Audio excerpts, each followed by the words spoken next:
नमस्कार, मैं हूं वंदना पांडे और आप देख रहे हैं के न्यूज इंडिया। बुलेटिन की शुरुआत बड़ी खबर से करने जा रहे हैं। राजधानी लखनऊ से खबर, कोर्ट में सरेंडर करने पहुंचे Rahul Gandhi. MP MLA court पहुंचे हैं राहुल गांधी। इस वक्त की बड़ी खबर आपको बता रहे हैं, कोर्ट पहुंचे हैं। राजधानी लखनऊ से एक खबर आपको बता रहे हैं इस वक्त की, Rahul Gandhi MP MLA court पहुंचे हैं और सीधा तस्वीरें भी आपको दिखाएंगे एमपी एमएलए कोर्ट की।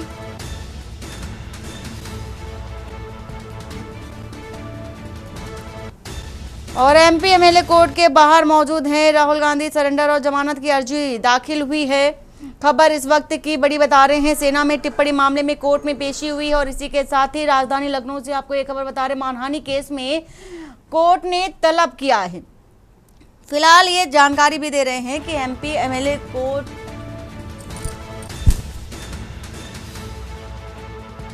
की होनी है और कोर्ट के बाहर ही खड़े हैं राहुल गांधी।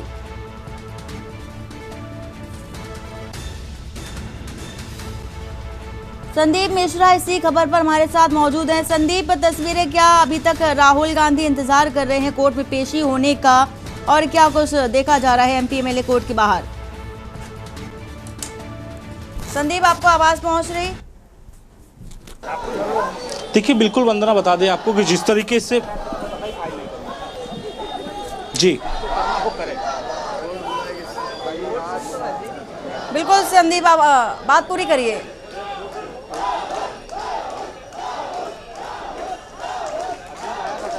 देखिए, जिस तरीके से राहुल गांधी आज कोर्ट में आए हुए हैं, उस समय अंदर कोर्ट में मौजूद हैं राहुल गांधी, यानी कि 215 नंबर कोर्ट में जो है उनको बुलाया गया है। 215 नंबर कोर्ट ने उनको बुलाया है। अब उस कोर्ट में उनकी पेशी चल रही है, यानी कि कोर्ट में पहुंचे हैं।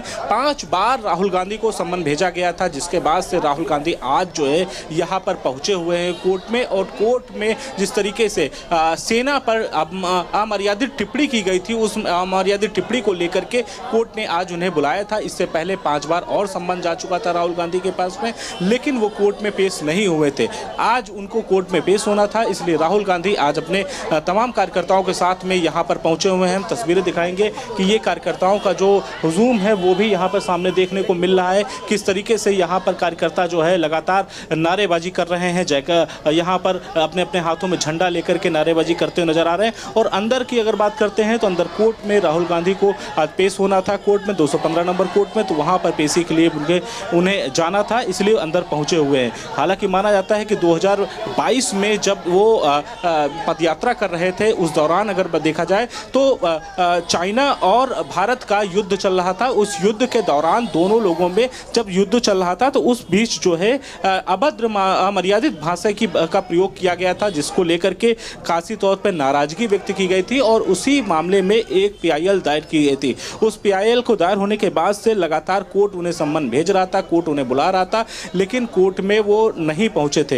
हालांकि आज वो राहुल गांधी कोर्ट के अंदर पहुंच चुके हैं, कोर्ट में मौजूद हैं। और इसके साथ ही साथ उनसे जो पूछताछ है वो कोर्ट के अंदर जो है वो फिलहाल जारी है। और साफ तौर पे जिस तरीके से लगातार कोर्ट का सम्मन भेजने के बावजूद भी कोर्ट में ना पहुंच रहे, इन सब से भी कोर्ट कहीं ना कहीं नाराज था। इन सब मामलों को लेकर के भी आज कोर्ट में पहुंचना काफ़ी ज़्यादा जरूरी हो गया था। इसी के तर्ज पर कोर्ट में पहुंचे हुए हैं। बाहर कार्यकर्ता गेट नंबर जो 6 है कोर्ट का, एमपी एमएलए कोर्ट का, वहां पर कार्यकर्ताओं का हुजूम लगा हुआ है। अंदर की अगर बात करते हैं तो मोना मिश्रा वहां पे वो मौजूद हैं। और इसके साथ ही साथ जो उत्तर प्रदेश के प्रभारी हैं वो मौजूद हैं। साथ ही साथ अजय राय जो कांग्रेस के प्रदेश अध्यक्ष हैं वो मौजूद हैं। और प्रमोद तिवारी जो कि राज्यसभा सांसद भी हैं, वो भी इस कोर्ट के अंदर जो है मौजूद हैं। तो सभी लोग कोर्ट के अंदर मौजूद हैं। और सबसे महत्वपूर्ण बात यह है कि जिस तरीके से कोर्ट में अमर्यादित भाषा का प्रयोग किया गया था, उस भाषा को लेकर के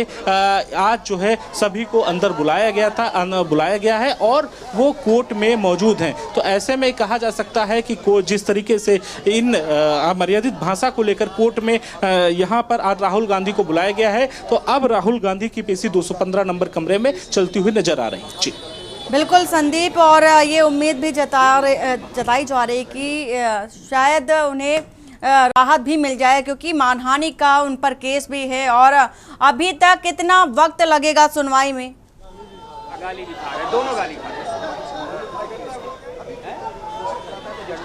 देखिए, अब से 20 मिनट लगभग हो चुके हैं। 20 मिनट से राहुल गांधी जो हैं वो कोर्ट के अंदर हैं, यानी कि कोर्ट में उनकी सुनवाई चल रही है। जिस तरीके से कोर्ट में आज उनको बुलाया गया था, सम्मन लगातार जा रहे थे। ये भी सम्मन एक गया हुआ था इनके पास में, और ये सम्मन काफ़ी महत्वपूर्ण था, क्योंकि 5 बार की अगर बात करते हैं तो 5 बार सम्मन जा चुका था। इसके बाद आज उन्हें जो है बुलाया गया था। अब वो दिल्ली से सीधे रवाना हुए हैं, लखनऊ आए हैं, लखनऊ से सीधे कोर्ट में, कोर्ट के बाद वो निकलते रहे। अभी उन्हें लगभग 20 से 15 मिनट और लग सकता है अंदर कोर्ट में। उसके बाद वो बाहर इसी गेट के माध्यम से निकलते हुए नजर आएंगे।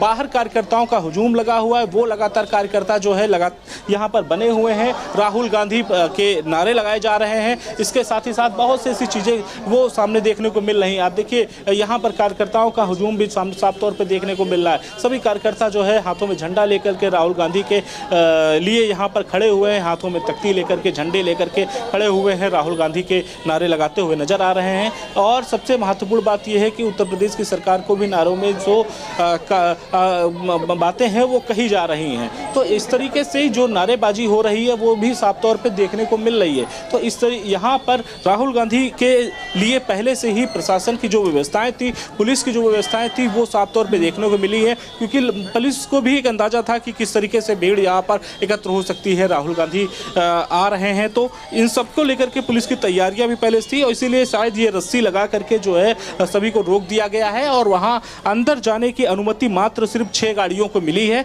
6 गाड़ी मात्र अंदर गई हैं। उसके बाद से जो उनके नेता थे प्रमोद तिवारी, जो कि राज्यसभा सांसद, उनको भी अंदर जाने से गाड़ी से मना कर दिया गया था। हालांकि फिर रिक्वेस्ट करने के बाद फिर उन्हें अंदर जाने की अनुमति मिली है। इसके साथ साथ मोना मिश्रा की अगर बात करते हैं, उन्हें भी जो रोक दिया गया था, फिर उन्हें जब निवेदन किया गया तो अंदर जाने की अनुमति हालांकि उन सभी को मिल गई है। तो ये माना जा रहा है कि आपसे कुछ ही देर के बाद राहुल गांधी यहाँ पर निकलेंगे तो चीज़ें और भी स्पष्ट होंगी। जी बिल्कुल संदीप, और जब राहुल गांधी के निकलने के बाद ही ये स्पष्ट हो सकेगा कि आखिर सुनवाई जो हुई है क्या सुनवाई में रहा है। और सबसे बड़ा सवाल ये कि जो सुनवाई होनी थी, जिस तरह की टिप्पणी की गई थी राहुल गांधी की ओर से, उसका विरोध भी याचिकाकर्ता की ओर से किया गया था। लेकिन समर्थन के लिए पूछे देखें तो भारी संख्या में लोगों का जमावड़ा भी देखा जा रहा है। जो कांग्रेसी कार्यकर्ता हैं और जो समर्थक हैं वो भी बाहर देखे जा रहे हैं और राहुल गांधी के लिए नारेबाजी भी कर रहे हैं।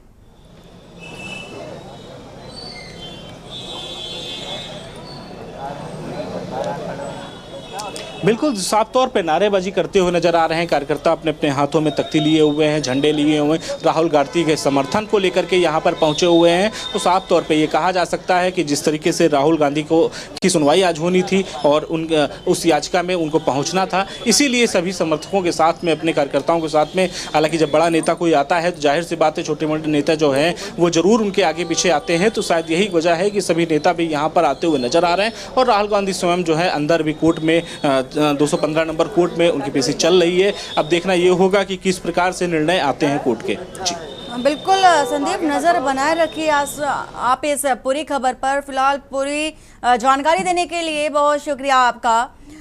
बड़ी खबर आपको बता रहे हैं, कोर्ट में सरेंडर करने पहुंचे, कोर्ट के अंदर हैं और सुनवाई चल रही है राहुल गांधी की एमपी एमएलए कोर्ट में। और इसी के साथ ही एमपी एमएलए कोर्ट में ये पेशी हुई है, जमानत की अर्जी दाखिल की गई थी जिसको लेकर के सुनवाई हो रही है। नोएडा से भी खबर आपको बता देते हैं, एआरटीओ कार्यालय की मनमानी का शुरू हुआ विरोध। शोषण के खिलाफ ऑटो चालकों ने चक्का जाम कर दिया। भाकियू यानी कि भानु गुट ने संभाला है ऑटो चालकों का नेतृत्व और फिटनेस और परमिट के नाम पर आरोप भी लगाया है। सिटी सेंटर मेट्रो स्टेशन के पास जोरदार का ये प्रदर्शन और ई रिक्शा संचालन पर सवाल भी उठाए गए हैं। प्रदर्शन से कई घंटों बाधित रहा यातायात और पदाधिकारियों ने बड़े आंदोलन की चेतावनी भी दे डाली है। भाकियू भारतीय किसान यूनियन नेताओं की मौजूदगी में उठी है चालक हितों की आवाज।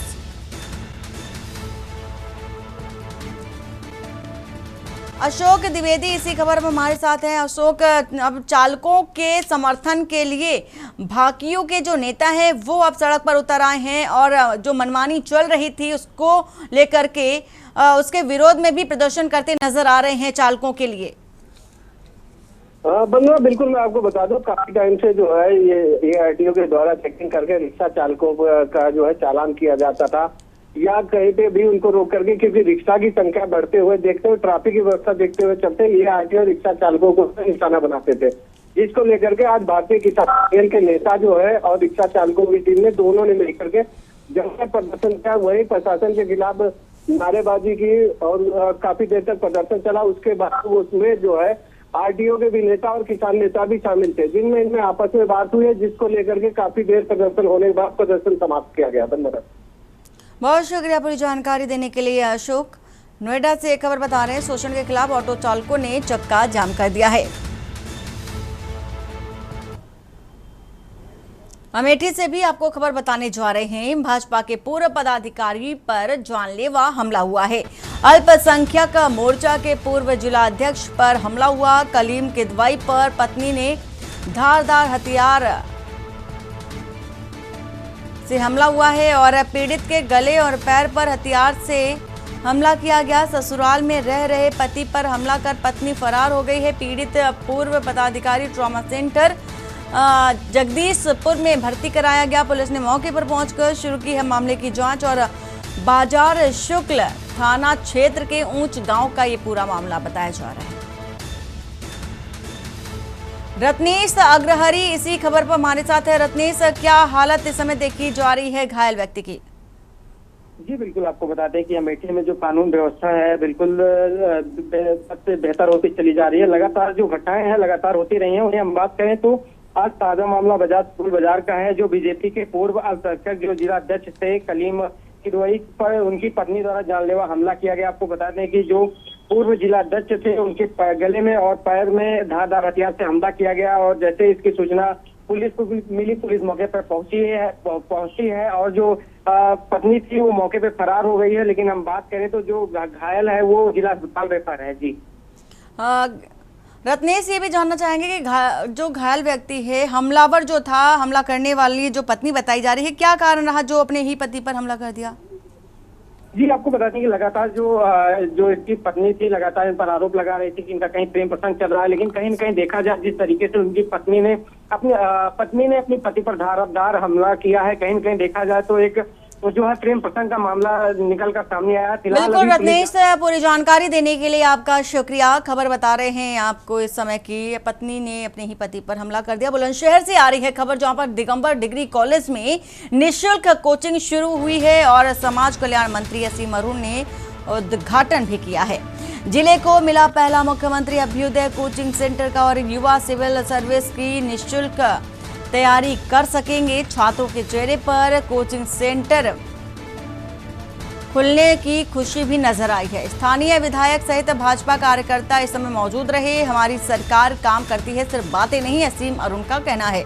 अब हर छात्र को मिलेगा आगे बढ़ने का अवसर और अभ्युदय योजना से शिक्षा क्षेत्र को नया आयाम भी मिलेगा।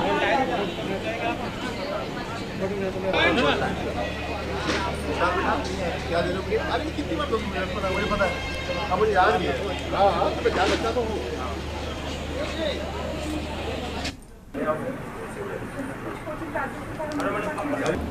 आज बुलंदशहर में डिबाई में एक मुख्यमंत्री अभ्युदय कोचिंग के नए केंद्र की शुरुआत हो रही है। आदरणीय योगी जी की प्रेरणा से इस कोचिंग की व्यवस्था को शुरू किया गया था और बहुत बड़ी संख्या में पूरे उत्तर प्रदेश में हमारे बच्चे IAS, IPS, PCS जैसी परीक्षाएं पास कर चुके हैं। बड़ी संख्या में हमारे बेटे बेटियां नीट, JEE, CAPF जैसे एग्ज़ाम क्लियर कर रहे हैं। अब डिबाई भी इस मामले में पीछे नहीं रहेगा। हमारे बच्चे, हमारे बेटियां बहुत होशियार हैं, लेकिन एक अच्छी और बिल्कुल मुफ्त कोचिंग, हर वर्ग के लिए मुफ्त कोचिंग उपलब्ध अब होगी।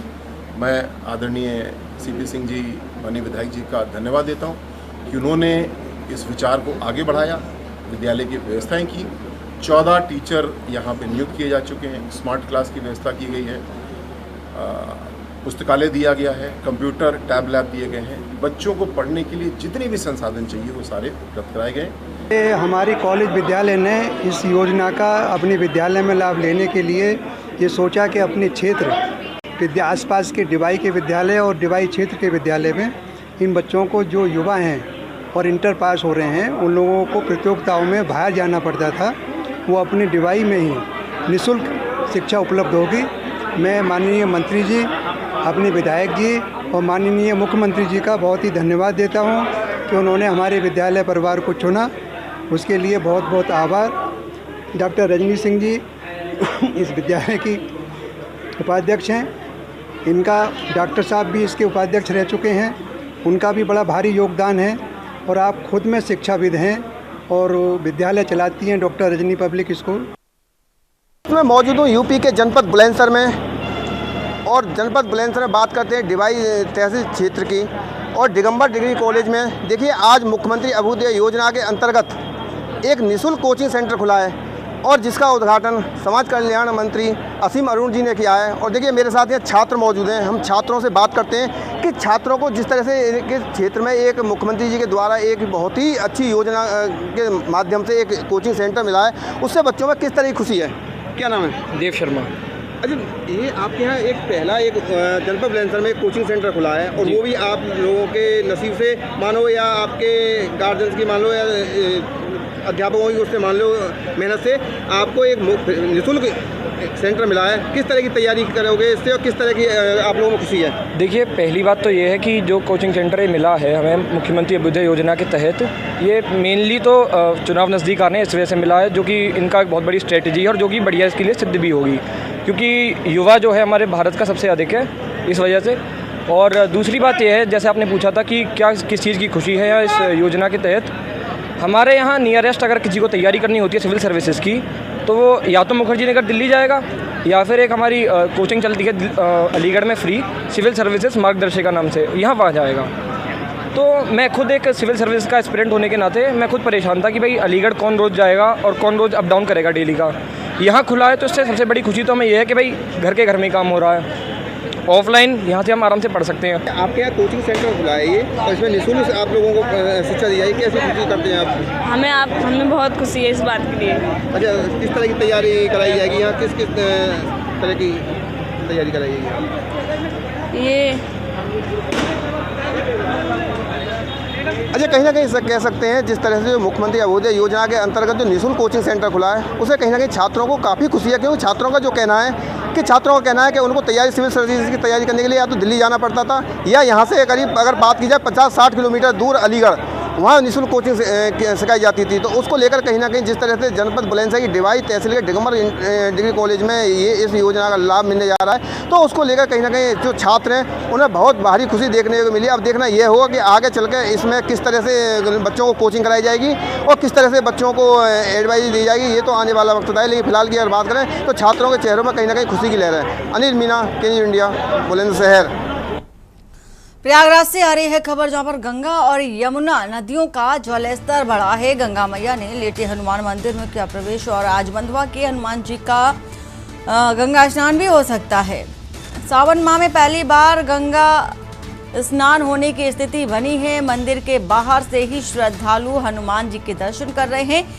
प्रयागराज में खतरे का निशान स्थित है। 84,734 मीटर गंगा और यमुना का जलस्तर करीब 81 मीटर तक पहुंच चुका है।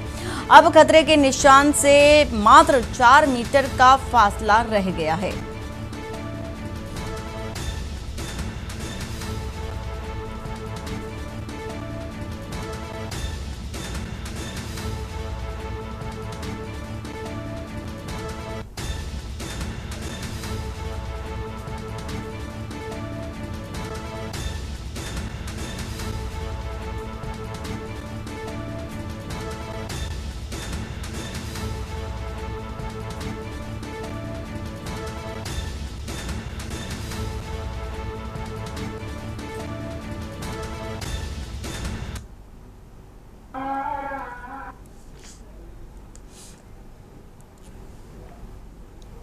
बहराइच से खबर बता रहे हैं, 12 वर्षीय बच्चे पर आवारा कुत्तों का हमला।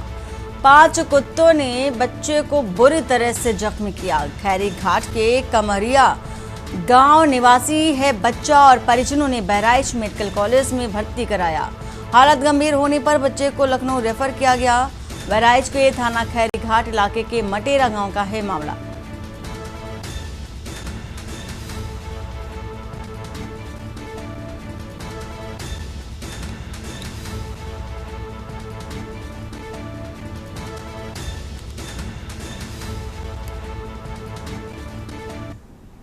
आज सुबह करीब 8:30 बजे के करीब नूरुद्दीन नाम का एक बालक ये लोग इमरजेंसी में लेके आए, जिसके शरीर पर कुत्ता काटने के कई निशान थे। पीठ पे, जांघ पे पूरा सर नोच लिया है। मरीज का साफ सफाई करके उसका ड्रेसिंग करवा दिया गया है और उसको सारी दवाएं लगवा के उसको रेफर कर दिया गया है। लखनऊ से आपको ये खबर बता देते हैं, जहां पर सीबीआई का गति शक्ति प्रोजेक्ट घूसखोरी का खुलासा हुआ है और सीबीआई की एंटी करप्शन ब्रांच का डीआरएम ऑफिस में छापा। डिप्टी चीफ इंजीनियर विवेक कुशवाहा के ठिकानों पर छापेमारी की गई है। Senior section engineer Ashok Ranjan भी सीबीआई के शिकंजे में और कार्यालय अधीक्षक अंजुम निशा से हुई पूछताछ। कंपनी कर्मचारी जिमी सिंह हिरासत में ली गई हैं और हजरतगंज स्थित डीआरएम ऑफिस में मारा गया छापा। 2.5 लाख रुपए कैश बरामद किए गए हैं। रिश्वत की पुष्टि हुई है और गति शक्ति ट्रैक निर्माण के बिल भुगतान में गड़बड़ी पाई गई थी। सीबीआई ने 9 आरोपियों के खिलाफ केस दर्ज कर लिया है। आरोपियों को गिरफ्तार कर शुरू हो सकती है पूछताछ।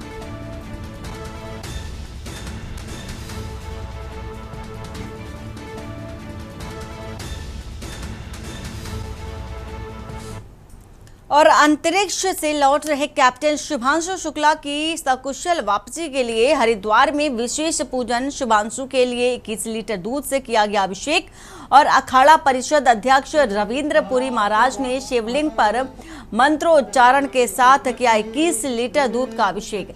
पूरे विधि विधान के साथ किया गया पूजन। देश की ओर से मंगलमयी कामनाएं। धर्मनगरी हरिद्वार में पहली बार किसी अंतरिक्ष यात्री की वापसी के लिए ऐसा अनुष्ठान किया गया है।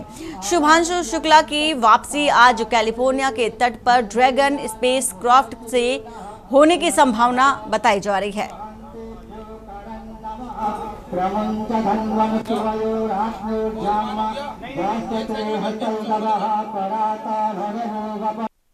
देखिए, आज आप देख रहे हैं हमारे शुभांशु शुक्ला जी जो पृथ्वी से आज जो पृथ्वी पे लैंड हो रही है, अंतरिक्ष से पृथ्वी पे लैंड हो रही है। आज मन उत्साहित है। आज ये मन में लग रहा है कितना जल्दी 3 बज जाएं, वो पृथ्वी पे आ जाएं, बहुत अच्छा लगेगा। आपने देखा होगा इससे पहले हमारे राकेश शर्मा जी अंतरिक्ष में गए थे, चांद पे गए थे। उसके पश्चात शुभांशु शुक्ला जी है जो अंतरिक्ष से पृथ्वी पे आ रहे हैं, क्योंकि अंतरिक्ष के बारे में सब जानते हैं, लेकिन ये कोई नहीं जानता वहाँ क्या है क्या नहीं है। वहाँ शुक्ला जी ही जानते हैं। शुक्ला जी सकुशल जो है हमारी पृथ्वी पे आ जाए, उनकी पूरी टीम आ जाए, उनको बहुत बहुत आशीर्वाद साधुवाद। जब वो पृथ्वी पे लैंड करेंगे पूरे भारत में दिवाली मनाई जाएगी, पटाखे फोड़े जाएंगे, भगवान को दोबारा अभिषेक होगा। पूरा मतलब हमारा मन में यही है कि देखिए, साइंटिस्ट किसी एक का नहीं होता, साइंटिस्ट पूरे विश्व के होते हैं। उनके एक्सपेरिमेंट पूरे विश्व के लिए काम में लाए जाते हैं। हम उनको बहुत बहुत आशीर्वाद साधुवाद देना चाहेंगे, वो जल्दी से पृथ्वी पर लैंड हो जाए।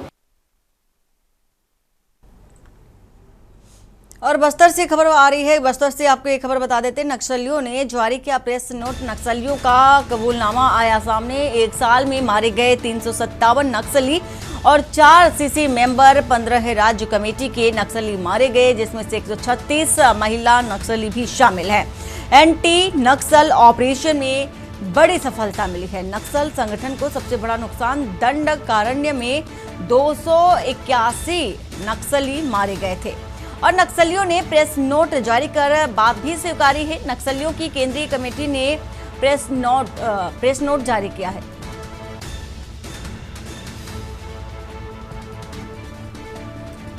तो नक्सली कमेटी की ओर से ये प्रेस नोट जारी किया गया है। दंडकारण्य में 281 नक्सली मारे गए हैं।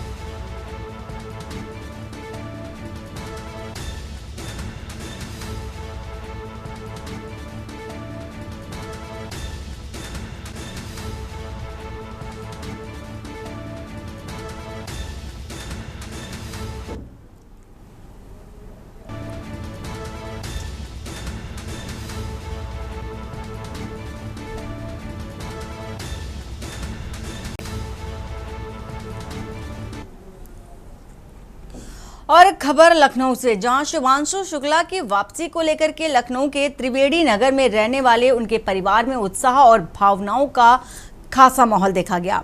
हमारे संवाददाता से बात करते हुए शुभांशु के माता पिता ने कहा कि हम बहुत उत्साहित हैं, बेटे की वापसी का बेसब्री से इंतजार भी कर रहे हैं। हमारे लिए यह एक गर्व की बात है कि उसने मिशन सफलतापूर्वक पूरा किया। क्या कुछ और कहा है शुभांशु शुक्ला के माता पिता ने, आपको दिखाते हैं। भारतीय वायुसेना के ग्रुप कैप्टन शुभांशु शुक्ला की कल वापसी हो रही है और हमारे साथ बातचीत करने के लिए उनके पिताजी मौजूद हैं। हम बात करेंगे। कल शुभांशु शुक्ला की वापसी हो रही है, क्या कुछ है? बहुत अच्छा लग रहा है। हम लोगों को तो खुशी है कि हमारा बेटा वापस हो रहा। आज अनडॉकिंग हो गई सफलतापूर्वक और कल वापसी है। हम उसी के इंतजार कर रहे हैं।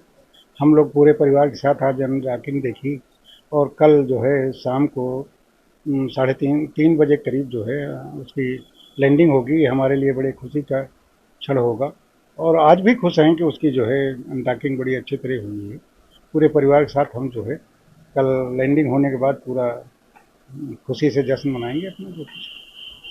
कितने दिनों तक रहे, आपकी क्या बात हुई?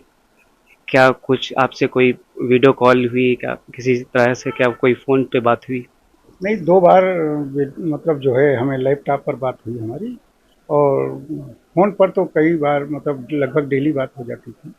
सब ठीक है था वहाँ पर। उनके जो भी टारगेट थे मिशन में दिए गए थे वो सब उन्होंने पूरे कर लिए हैं और किसी प्रकार की उनको कोई दिक्कत नहीं है।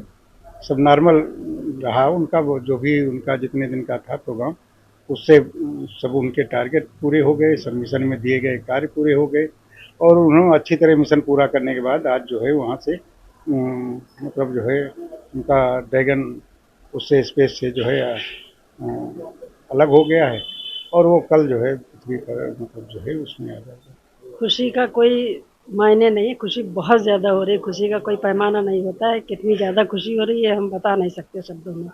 बहुत ज़्यादा खुशी हो रही है बच्चे को आरते देखकर। इसके अलावा कभी आपसे उनकी बात हुई है किसी चीज़ को लेके?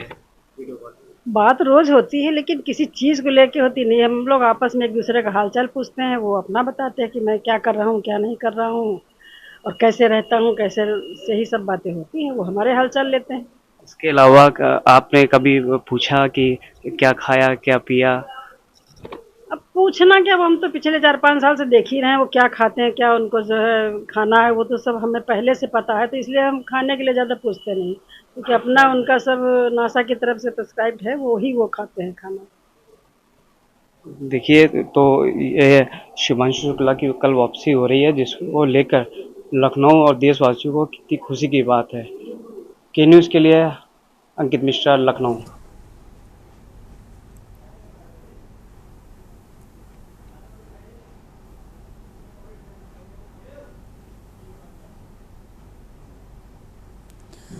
और बुलेटिन में फिलहाल इतना ही। बाकी की खबरों के लिए बने रहिए आप के न्यूज़ इंडिया के साथ। नमस्कार।